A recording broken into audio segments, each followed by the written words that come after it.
Okay, let's start. Welcome to Angel Swing Chat number 30. It's crazy how time flies. And today we are back with Swombat, one of our favorite guests. Third time. So happy to have you back. But for anyone who haven't heard the previous episodes, is an entrepreneur, serial startup founder, and Web3 expert. And we agreed not to use the NFT market expert term. Web3 expert is equally objectionable, I think. I don't think there is such a thing as a Web3. I mean, maybe we're all Web3 experts that have been hanging out here for a year. Okay. It's like when you're dealing with bleeding edge stuff that's just still being developed. I think anybody calling themselves an expert is a little bit excessive. We're all just Web3 trying to figure out what the hell is going on. Yeah, no, that's true. But we're figuring out together. That's the important part. Today we have several topics lined up, and there's so much stuff happening in Web3. So we thought we should go through some of that and talk a bit about project analysis, how to figure out if a project is a good project overall. And overall means not necessarily investment advice. We don't do that. This is just for informational purposes only. And then we also want to talk a bit about Reddit avatars, so that's coming up, and other topics. So stay tuned for that. But first, I wanted also to give my lovely co-hosts a chance to say hello, like Johannes and June. Hello. Hello. Hi, Daniel. Quick question. Can you explain to us how you came up with the Swombat name? Remember, I was Googling for your YouTube channel, and the only thing that came up was wombats, like videos of these cute animals from Australia. It's not a very interesting story. I had a different nickname. I used to take nicknames from computer games that I played, and a nickname that I used for 10 years or something was K-Dan, which was like from Total Annihilation. There was this thing called K-Bots, and so I was K-Dan game. And at some point I realized, why the hell am I K-Dan? I don't have K anywhere in my name. It doesn't make any sense. It made sense with Total Annihilation. It doesn't make sense after that. So I actually just tried to come up with a new name. And I like wombats. I came up with a few variations on that, and one of them was Swombat. And I was like, oh, that's neat. It's short. It's easy to pronounce. It's unique. There's not a lot of people using that. Yeah, let me just use that. And then that's it. It's like the most boring nickname story ever. Oh, it's not boring. That's great. I somehow figured out that you must like wombats. Wombats are pretty damn cool if you think about it. They're pretty mean little buggers and really tough and really strong, and they poop square cubes as well, which is pretty amazing. Yeah, I mean, there's a lot to like about wombats. It's a good name choice. Thank you. Once I came up with it, I was like, oh yeah, that works. Let's go for that. But no, I didn't grow up with wombats. So maybe I should change the story and just say I used to have 15 wombats as a child as animal companions. And so I decided to name myself after the wombats. And they were very speedy, so it was Swombat. There you go. You have to say you saved them from a fire in the forest, and now they are living in your home. This is even a better story. Yeah, except they look more like cats right now. Maybe they were once wombats. Oh, that's so fun. Okay, thanks. And we also have Rebel here. By the way, hi Rebel. I was thinking we could start with one of the topics that you've made videos on recently. Sure. And by the way, I have to really emphasize how great these videos are. You're putting out a lot of useful content and so many good topics, also in this kind of bite-sized format where they're short and efficient. Also good talking points there. There's a lot more coming. Yesterday, I managed to do the shooting for 3 more videos. I'm editing the footage for a 4th one. So that's 2 weeks worth of 2 per week content sorted. Although one of them will be a repost of the paper analogy one, because by the standard of my recent videos, it's just horrible. I had to re-record it. So yeah, there'll be more coming. That's cool. And you mentioned also you got new gear as well. Really diverging from the planned topics here now. Where did I mention I got new gear? I don't remember. Did I see it on Twitter or? No, he said it last time. He said he's now having better lights and he's going to start a lot of videos. Yeah, no, the lights was weeks ago. That's when the quality improved amazingly. Those in the audience who are photographers will know that lighting is like 90% of the job. I got a decent light, and that made a huge difference to my setup. I'm actually getting more gear now, but I'm going to try switching from the Canon camera that I'm using to a Sony ZV-E10, which seems to be better in many ways. We'll see if that makes a difference. Anyway, this is just gear addiction. Yeah, absolutely. It's so much fun. It's cheaper than most NFTs were last year. Oh, yep. Think back to like NFTs cost half an ETH like this time last year. That was like $2,000. And now I'm like, yeah, camera is way cheaper than that. Yeah, that reminds me of looking at getting a new MacBook at some point. I remember like a few months ago looking at the prices and was like, oh yeah, that's 0.3 ETH. I think it's really helpful when looking at any of these projects, and since we're talking about project analysis these days, to remember to translate things into real prices, because pricing things in ETH makes it look a little bit like it's Disney bucks or something, some magic internet money that doesn't really count as much. And the reality is it is real money. When you translate it into US dollars and you're like, okay, so I'm going to buy a membership to, okay, let's say I believe that there's value in this membership to this club. Is it really worth tens of thousands of dollars? Like, really? Or I'm getting access to this tool or something. Is that worth $1,000 a month? Really? No, surely not. Translating into dollars in your head is, I think, a good idea. Even counting the sort of 1 ETH equals 1 ETH thing, when it's something that you want to use, or when you're trying to figure out how much people will be wanting to pay to use it, translating into dollars makes a lot of sense, I think. I can confirm this. So we had last time in the Discord a discussion about me having a Moonbird for just some hours. And I felt so uncomfortable. I was always here calculating back in dollars or euros.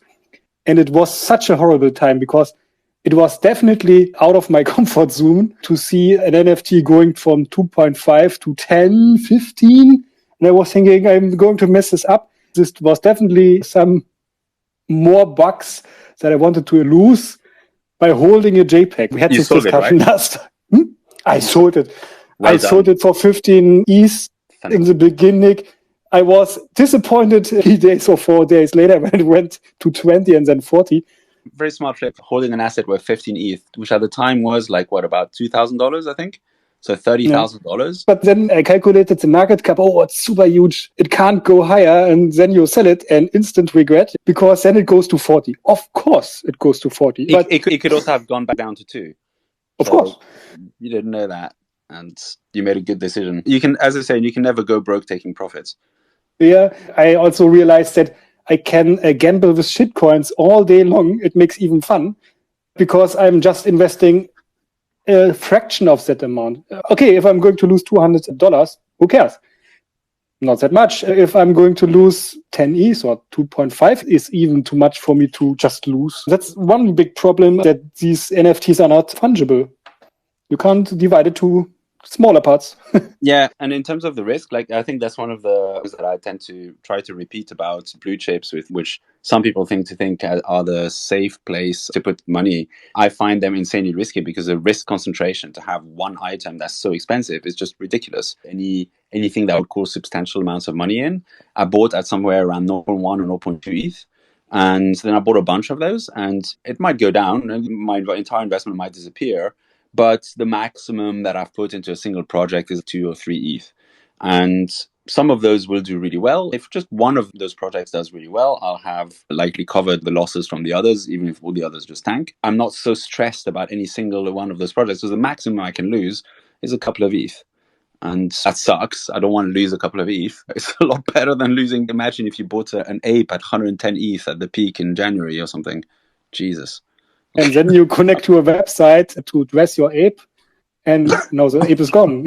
Oh my God. I think at this point, if you do, that's on you. I hate to be unsympathetic to people who lose their assets, but if you have an asset worth hundreds of thousands of dollars, first of all, it should be on at least a ledger, if not a multisig. And secondly, you don't want to segregate that stuff. If you really want to go and click and FOMO on random shit, then fine, but do it on a wallet that doesn't contain all your assets. I don't think it's victim blaming to say that if you're being that insecure, it's not so much you're asking for it, but it's just reckless. It would be like going and getting drunk in the town while carrying 5 suitcases full of cash. Okay, you can do that. Probably that's not going to end well. Maybe you should leave the suitcase of cash at home or in a bank. And now imagine all these ape holders are going to a New York event and everybody knows that this guy is holding an ape. At least from a security standpoint, it's not a good idea to identify yourself as somebody holding an ape. But this is the only option to go into this location. If now some bandits come into the building and say, give me your phone, they would be super rich. I'm wondering why nothing happens. I would hope that none of those people are actually carrying the ape in a hot wallet that's on their phone, that can authorize transfers on their phone. Of course, they do. Well, but even then, they say, we will beat you until you show us your computer, right? Yeah, but there's a kind of how hard do you end up making it? You said, what if they walk into this party where there's 50 people who hold apes? If they can just force them one by one to transfer all their apes out and get the job done in 2 hours and just leave, that's one level of theft. If they have to, for each person, like torture them for hours and get them to go back home and dig up their private key and convince their friend who has the multisig to also approve it, that's not very scalable as a way to steal stuff. So you want to make it hard. Like to not just carry it in your wallet like a briefcase full of cash. We have a great Halloween theme now, how to rob ape holders. But I think Espresso is not so happy about sticking to the topic, right? No, this is great. I think operational security is a really important topic overall. And the thing with operational security is the only thing you need to do to be safe with your NFTs, if you're like Punk6529 and you're holding millions of dollars worth of assets and building a museum and doing a kind of 30-year or more project out of it, that's a different thing, because there you might be targeted by people willing to put extreme amounts of effort into stealing your stuff. Like there was a story that came out of some guy who was running, I think, a coin or something. He was a founder of some kind of crypto project, and somebody made up a whole fake company and pretended to do a deal with him to try and hack into his wallet, build a custom smart contract that was designed to try and drain his wallet. That's a different level of security if you're at that level. But for most people, all you have to do is just be 10 times more paranoid than you think you should be. Like every time somebody asks you to do anything with your wallet, just assume that the other person is trying to rip you off, is some kind of hacker trying to rip you off, and just take action that cannot rip you off no matter what you do, like where it's impossible for them to actually rip you off. If you approve something with a wallet that contains nothing, they can't steal your apes in your other wallet. Be 10 times more paranoid. Yeah, that's really good advice. I think the challenge we're facing here in Web3 is that this is new to many people. There are so many safety nets in other parts of society, like money in your bank. If you fall for a scam, you can usually get covered by a bank security fund or a government fund in many countries. If you call one of these crazy expensive foreign phone numbers for some of those scams, the phone company will refund you and waive the bill. There's all kinds of things that make it less important before this point where we are really in custody of our own assets 100%. And even if you die, if my grandma, I hope this never happens, but if she's going to die, then we will get the funds because there are legal rights how to transfer assets to your relatives. But you don't tell anybody your key. What happens if I'm going to die? I can explain my wife what is the seed and where she could find it, but I'm not really sure if this will work out. And maybe some people don't trust their wife, and then the funds are gone, and your child can't afford the college, for example.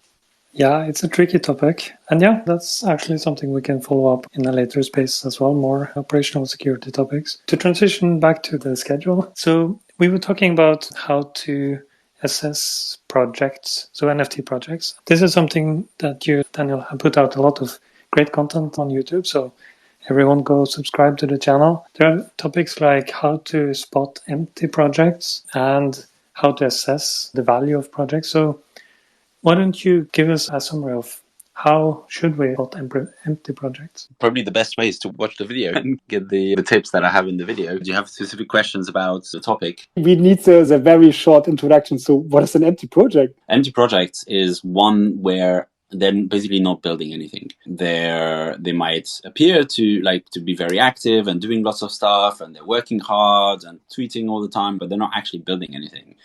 If they're not building anything, if they're just building hype and there's never anything other than hype, eventually that has to run out. Those who have been around for a bit will have encountered this term of vaporware, which used to be quite common back in the 90s. I haven't heard it so much recently, where it was a piece of software that the release date would keep being pushed back further and further. Half-Life 3 and Duke Nukem were great examples of that, where it never actually gets released. Those projects can suck up enormous amounts of fund while they're pretending to be doing something. Now, in the case of vaporware, or at least in the case of something like Duke Nukem, I imagine that they were actually trying to build it. It was politically very difficult to actually get it done internally for the company. But basically, in the NFT space, the concept of vaporware has found a new playground, where there's a lot of projects where they're just going to keep hyping up the thing that they're going to be building and the promises and how amazing it's going to be and the metaverse and all those amazing things you're going to be able to do and how this community is the strongest and this and that and whatever. And actually, when you dig into it, they're not actually building anything. You can basically figure that out by looking for the product that they're building. In many cases, you won't find a product, and that's a pretty good hint that the project is empty. In some cases, you'll get some sort of mirages that are being presented as if they were a product. The three that I mentioned in the video are a community, which a community is not a product. A community can be a thing that can accrue around a certain topic and shared interest. It can be a thing that can help power up the marketing for a product, but it's not a product itself. Clubs being an exception, but I think most of them are not that well implemented yet. The second one I listed was the We're Building Culture. I think the third one was the Global IP Project, wasn't it? Global IP brand. Yeah.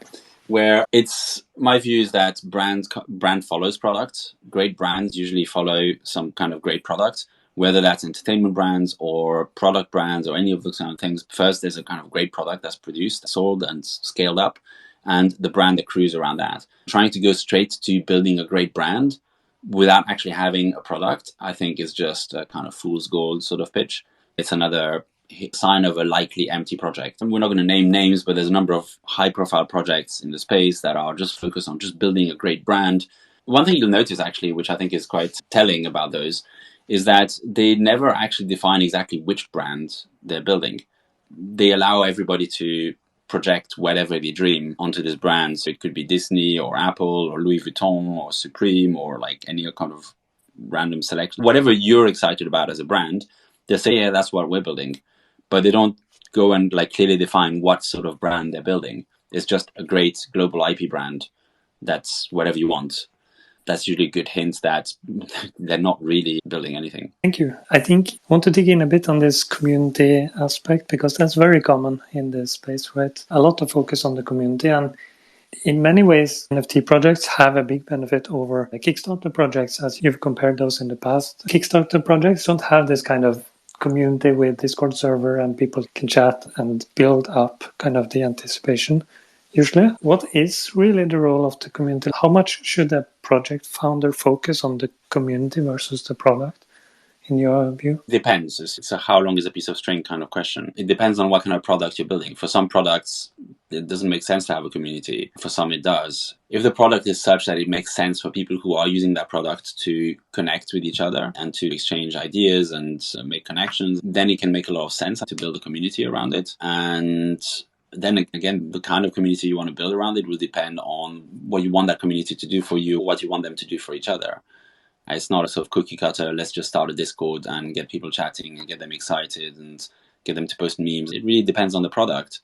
Building a community around your product or around your startup is a great thing to do to amplify certain aspects of your product, to amplify the marketing maybe, or create stronger word of mouth. One of the most common ways that products and startups use communities is by getting them to help each other to reduce the load on their own help desk, for example. That's a totally valid use of a community as well. But that's not what most of those NFT projects are doing.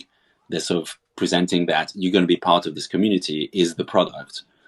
And I don't think that's a valid product, especially not when most people are in the community because they're waiting for the price to go up so they can sell. Even just the fact that people will leave the community as soon as they sell makes it a very shaky and fragile and not likely to be very viable community. Yeah, that's a very good point. I've also certainly seen some of the projects that I've bought NFTs from have that kind of community where when you spend some time in it, you realize there's basically nothing here apart from talk about the NFT collection. And it gets very hollow, very quick. Yeah, it's typically a community whose unifying purpose is to pump the project so they can sell it to the next round of suckers, basically. Sorry to be really harsh. I know I keep hurting people's bags, as Johannes said in his tweet. It hurts so much. I'm just calling it like it is there. I think that's the truth. I've been in a number of those communities. It's not everywhere the case. I definitely see exceptions, but they're the exception rather than the rule.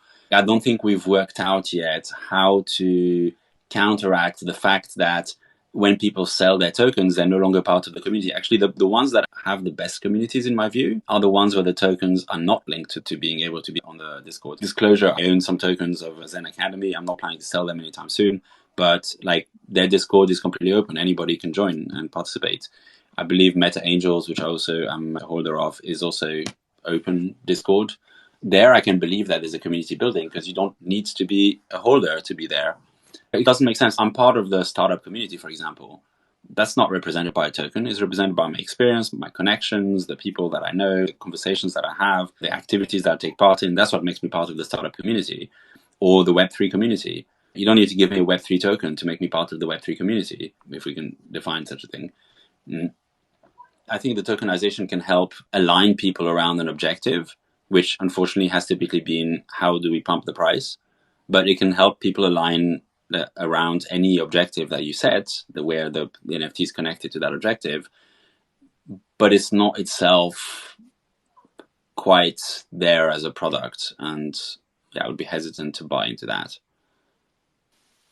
Yeah, and I think Meta Angels is a great example in this regard because in many ways the community is the product in that project because they are focusing on building these network effects, right?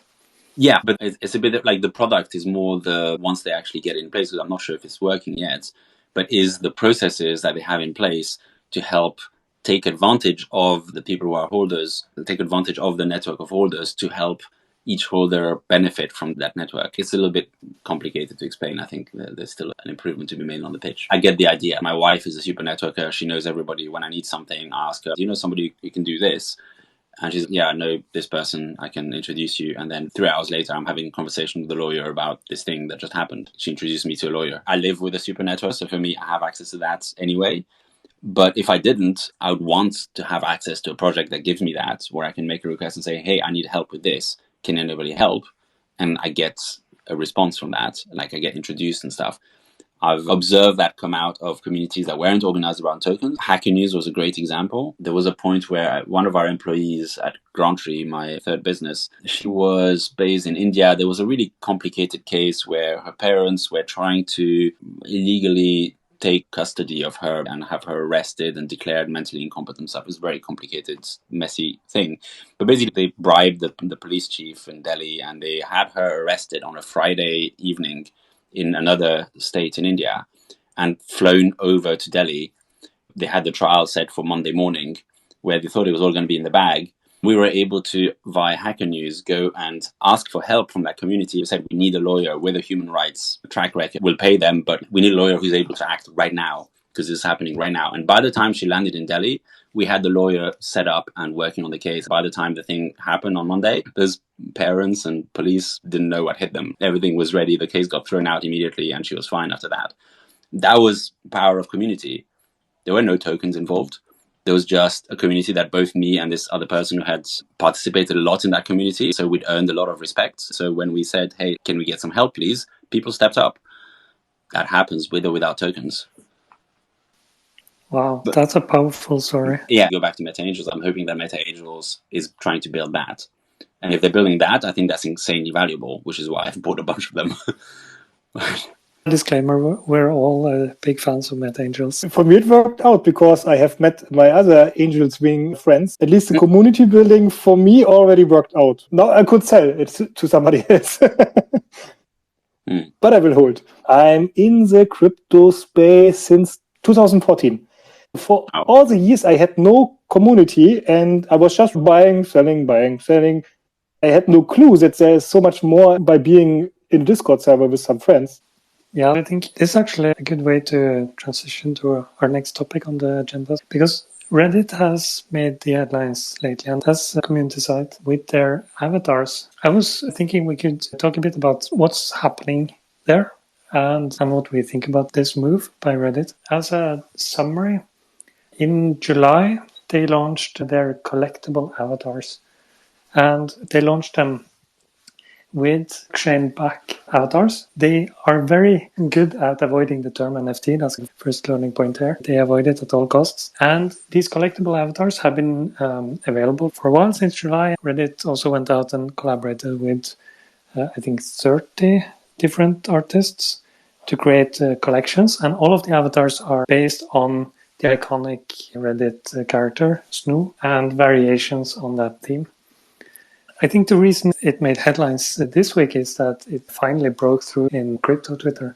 There's been quite a lot of trading and speculation on these avatars, but the underlying concept is really interesting because they have collaborated with Polygon, and they actually create a Polygon wallet for every Reddit user. They call it the Reddit Vault, where you store your avatar. The entire checkout and collection process is not related to crypto at all. You pay with credit card, and it was fairly affordable as well, typically starting at $10 for an avatar.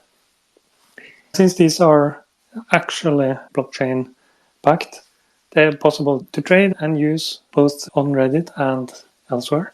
So I think wanted to start by asking, when did you notice this, Daniel, and what's your kind of initial impression? Thank you. For me, I think I started hearing about it a couple of weeks ago. One of the first deeper dives I took into it was actually Giancarlo Shaw's video on it, and soon after some threads started appearing. Before that, I think I had some vague ambient awareness that Reddit had released some kind of avatar thing, but I hadn't really looked into it.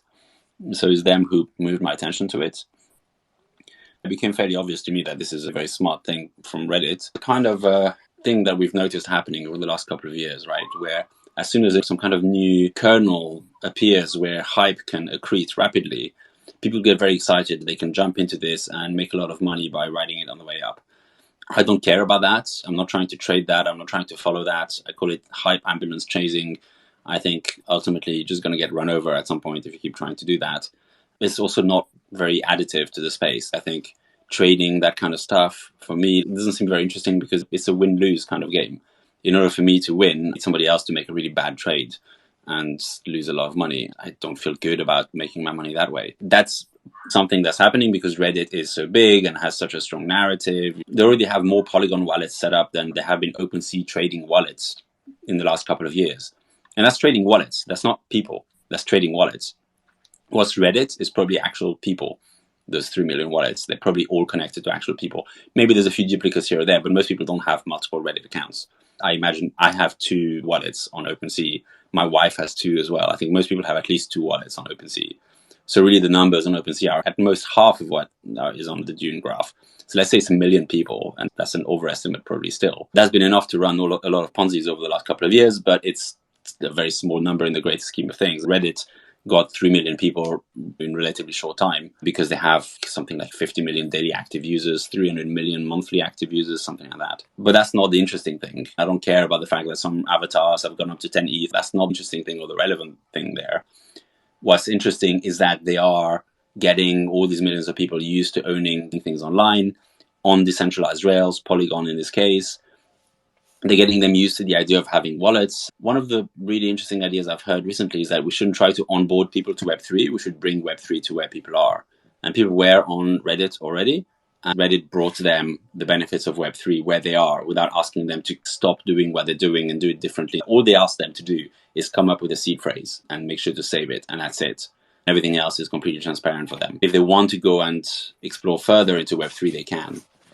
The shift that I see happening there is an example of bringing Web3 to where the people are. Much like people have been predicting for the last year or so, those people don't even know that they're using NFTs. They don't care. They're not playing Ponzi games. They're not trying to get rich quick online. They're just using the NFTs because it's fun to go and get an avatar and customize it and collect some traits and have your unique avatar. They're not trying to make tens of thousands of dollars overnight by flipping something to some other person who buys it at the top. They're just having fun buying things that cost $5, $10, something like that, and making use of them. And at that price point, that seems like a very reasonable thing to do. Pay $10 and get a customized avatar that looks cool on Reddit. If you're a heavy user of Reddit, definitely that seems like worthwhile. It doesn't need to go up in price. That's not the point. The purpose of NFTs is not to go up in price all the time. It's to be digital property. Some property does go up in price, and some property goes down in price, and some property stays more or less the same. It's not an inherent characteristic of property that it has to go up in price rapidly. Yeah. Yeah. Agree. I think, as you mentioned, the point there is that they've onboarded a lot of people, relatively speaking, or lots of people compared to what we're used to, and not primarily traders. I think that's really interesting to see. I also saw a comment Reddit is making the playbook for other tech companies to follow, where they can launch an avatar marketplace. They can make limited edition avatars available. So the prediction was that other companies are going to do the same because it's so obvious that this works.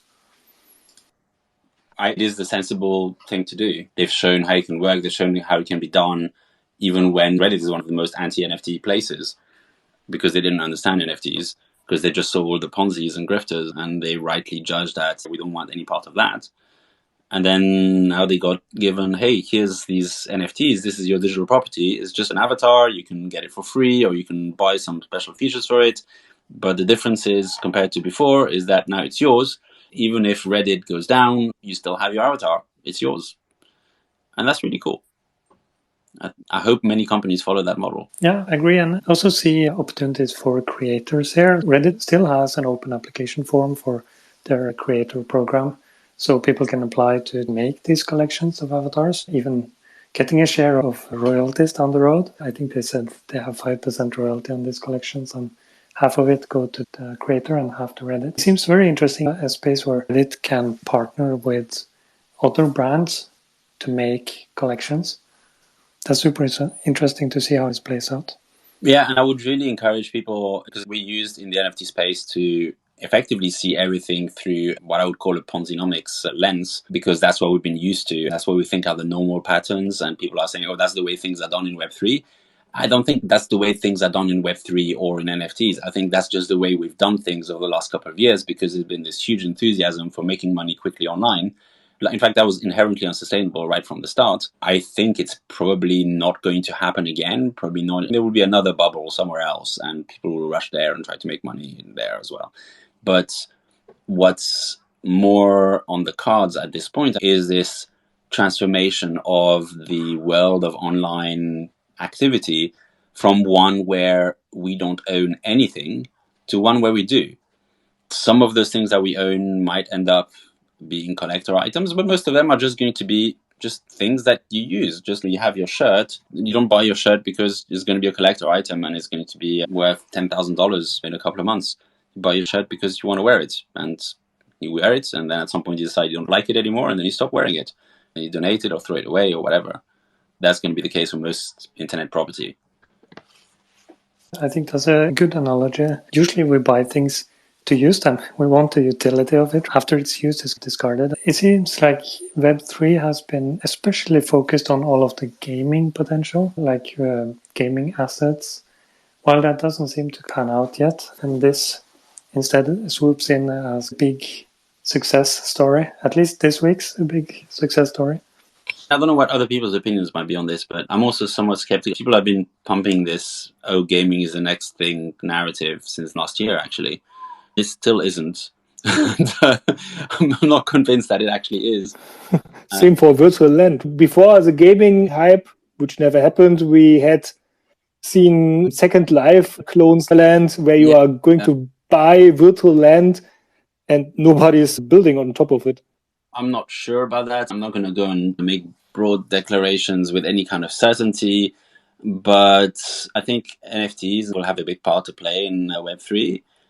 Even though a lot of people seem to be expecting that, I don't think it's going to be the next place where this whole get-rich-quick online bubble happens, with or without NFTs. I think the play-to-earn bubble actually played itself out already.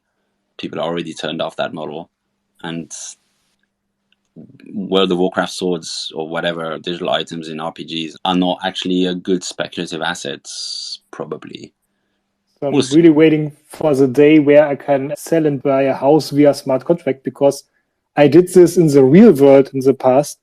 And in Germany, you pay 15,000, 20,000 euro just so that somebody in a suit is showing you a paper, reading it word by word, and then you sign it.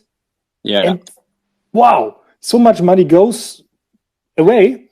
It would be so great if we could use the blockchain for all these standard processes. I'm changing my location. I just want to update my address so that the government can send the papers to the other address. Yeah, there was another video by Brett that was looking at the adoption of NFT ID cards in South Korea.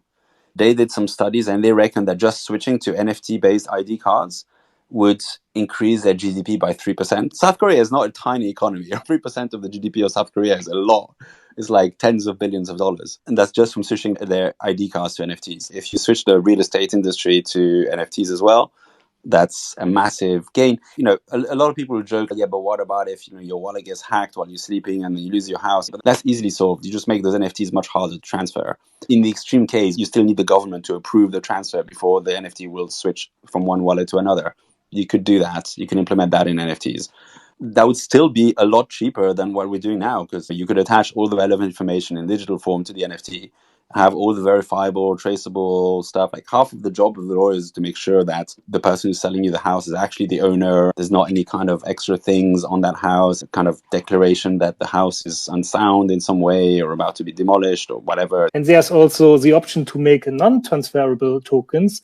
So imagine a world where you get your diploma from the university to your wallet and you can never move it, but you can always prove that, this paper is not lying. There's so much efficiency in the future. Or you could even do something like the NFT for the house is not transferable, but the government can burn the one token and create another token to a different wallet. So even the hacking thing is not that big issue if you think about it.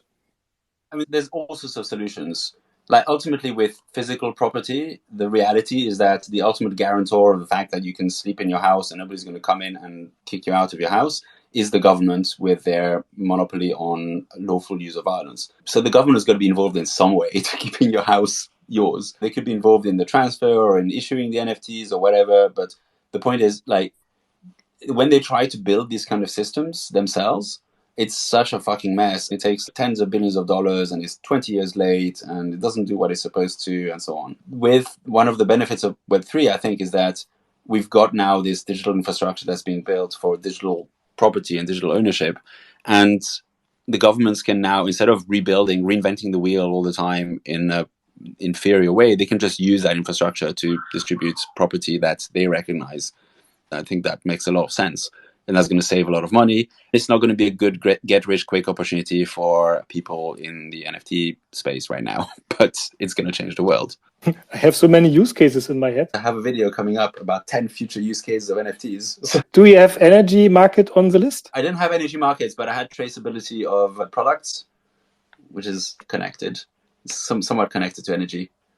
Yeah, so I'm working for an energy company and we are trading energy on some kind of stock market and could remove everything, all companies between the customer and the producing party. And you could just put all the information on the blockchain. Windmill is producing energy, creates a block on a chain, and the consumer can then consume energy and has to buy a block from the blockchain again. The government has still the power to check regularly that they are not cheating, that they are not producing more tokens on the blockchain than they actually are producing. This is something I'm really looking forward. That's not on my list, but as I said, I had traceability. I think one of the barriers in terms of climate change, one of the barriers to changing consumer behavior is that it's really hard to know what the ecological impact of the things you're buying is. Traceability is non-existent. I guess some of them say they're green, but what the hell does that mean? And with NFTs, I think it can help create an infrastructure where each item can be traced all the way from wherever it's first extracted from the earth to the point where it arrives at the customer. That would be fiendishly complicated to build without a kind of decentralized infrastructure for storing that. With NFTs, I think at some point it will happen, or at least it can happen. Some products will start doing that, and then other products eventually will get there, unless we decide that it's not valuable as a society. But right now, it would help inform consumer behavior. People will be able to know, oh, actually, when I'm buying these tomatoes, their carbon cost is 15 times the cost of these other tomatoes on the left. I'm going to get the tomatoes on the left because they're less bad for the environment. Right now, we can't tell that because it's just 2 packs of tomatoes. Yeah, I think this reminds me of a tweet that you recently reposted, by the way, from a year ago, where you pointed out how NFTs can be used for everything. And there's so many use cases that we don't think about because they're not already done in this space. So everything else that happens going forward is going to be the interesting part. Yeah. Will you marry me? Please sign up a transaction. Taking marriage as a process in the UK actually is ridiculously simple. I got married to a Polish woman. We ended up doing the religious marriage in Poland and the civil marriage in Switzerland. But first we explored doing the civil marriage in Poland. And bloody hell, that was complicated. The amount of documentation that they wanted, the amount of paperwork and stuff like that. And also just the fact that I think maybe because it's an ex-communist state, whenever you're interacting with the state there, they make you feel like you're nothing. And I was like, I don't want to participate in this. Let's have a look at Switzerland. And Switzerland still had quite a lot of paperwork, but at least they were very friendly about it. There was an office that we walked in. It was open for 2 hours every day. We walked in. There were 2 women there who were super friendly and cheerful. Oh, you're getting married. It's amazing. Like, great. Blah, blah, blah. They were really supportive in how to gather documents. But there was still a lot of documentation. We had to get a notarized proof of something or other from the UK and like just a bunch of things like that. Notarized proof of address, I think it was. In the UK, it was funny. By contrast, to get married in the UK, you just need a passport and utility bill from both parties, and that's it. That was quite a contrast. Putting that on the blockchain, like via NFTs, might make that process a lot simpler. Like I just point the NFT to my wallet, it would maybe automatically pick up the identification documents I need. It's even complicated to get a birth certificate for a baby in Germany. You need papers a lot. It's like the baby is already there. Could you please certify that it's here? No, we need papers from the parents. And I really married. What's your church status? We have to print this on the paper too. Please give me a paper. The baby is already minted. Poland wanted my original birth certificate, and they didn't want a copy of my original birth certificate. In order to get married in Poland, they wanted to keep and hold my original birth certificate, of which there's only one copy, and I was born in Romania, so it's not exactly easy to get a copy of that. No, I'm not giving you my original birth certificate just to get married in your country that I don't live in. Like, what, are you insane? But that was a requirement. It was non-negotiable. It was amazing. That's very similar to my country.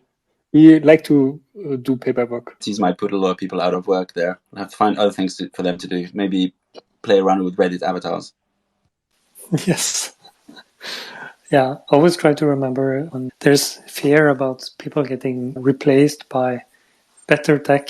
The story should be that people get more interesting things to do because of tech. And disclaimer, I work in tech. I face this kind of way of thinking sometimes that, oh, the new AI is going to replace all of us.